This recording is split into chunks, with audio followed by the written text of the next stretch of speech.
There's clearly something wrong with the billing system. I should not be having to pay two separate bills. Now it's just becoming more of a complication. We've heard you since at least 2015. That's as far back as we could search for stories in our archives. Complaints about TxTag ranging from customer service woes to faulty bills. We sat down with the executive director of TxDOT, Mark Williams, which oversees TxTag, asking him first to clarify the role of TxTag and the Central Texas Regional Mobility Authority, CTRMA. TxTag is a toll billing operation. TxTag processes transactions and sends out bills to customers. The CTRMA is a toll road operator. And in the state of Texas, there are a number of different toll road operators. They use TxTags or others to process those transactions, or they may use pay-by-mail. There are 3 toll tags in the state of Texas: TxTag, EasyTag, and TollTag with the NTTA. Those are all interoperable on all of the different toll roads in the state. But each of those toll roads may have a different operator that owns and maintains those toll roads. For example, here's a look at local toll roads CTRMA is in charge of, including the Mopac Express Lane and 290. TxDOT maintains SH-130 and the 45. There can be instances where you may get bills from different operators depending upon what toll road you're driving on.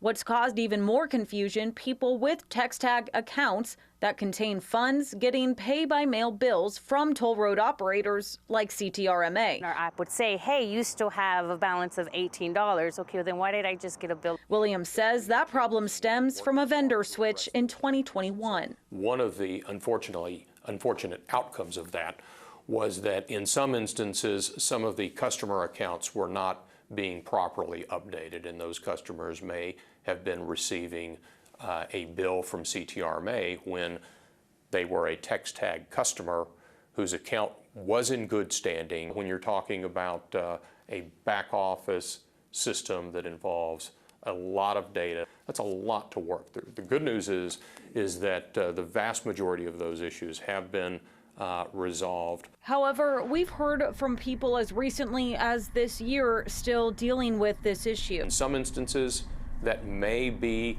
something on the TxTag side from a processing standpoint that we've been working to correct, but there's also some things that may be generating that on the customer side. To avoid customer-caused issues, TxTag asks that you make sure you are set up for autopay, which ensures your account never runs out of funds, and make sure you have a valid credit card on file.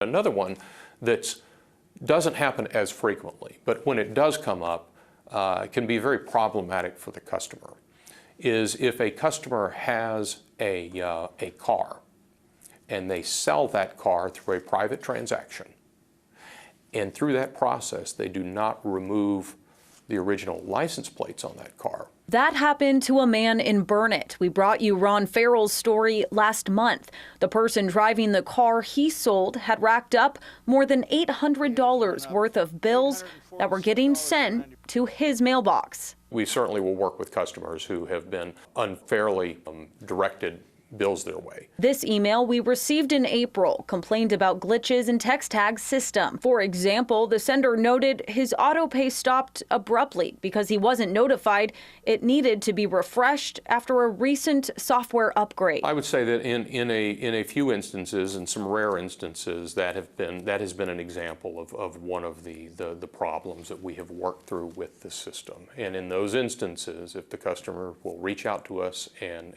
give us a call, we'll make that correction for them, and we won't hold them accountable for late fees, and we won't hold them accountable for what the charge would have been through pay-by-mail. How accurate are the license plate readers? License plate readers are surprisingly accurate for all that they have to do. However, recognizing that we have about 1.6 million daily transactions. That's when somebody is taking a picture of a license plate going through one of our toll gantries. Even if you're 99.9% accurate on that, there's going to be some issues where a license may not have been read correctly. So there may be an instance where the license plate may be obscured, or an instance where there may be a license where the ability to distinguish between a 0 and a letter O may be a little bit challenging. And the system is able to recognize, those areas that may be problematic and to take those instances and allow for even manual review. Williams urged customers with issues to reach out to TxTag, but that's been an issue in and of itself. Because of the horrible customer service that they have and the long wait times, it kind of dissuaded me from even trying to fight it. I've called TxTag, which is real trip. You got to deal with TxTag. Seriously, it takes an hour to get them on the phone. As it did for many industries, the pandemic slowed the hiring process down. Being able to find people to answer the phones and to train them and to invest in them to be able to handle customers the way that we would like them to. So that has been a real important focus for us over the past several years. And we watch and keep track of metrics like the call wait time. This comes as Central Texas explodes in population. Currently, TxTag has 1.5 million customers and 11 million accounts total. Over the past year and a half, TxTag has doubled its customer service representatives, adding more than 300 into the rotation. Customers can reach out by phone, in person at one of their customer service centers, or via their web chat, which features a live person, not AI. We're here to help, and we're here to respond to their questions. If there's a problem that comes up, please reach out to us, 888-TxTAG, and we want to hear from you. We want to help get whatever questions you have answered or whatever issues you have resolved.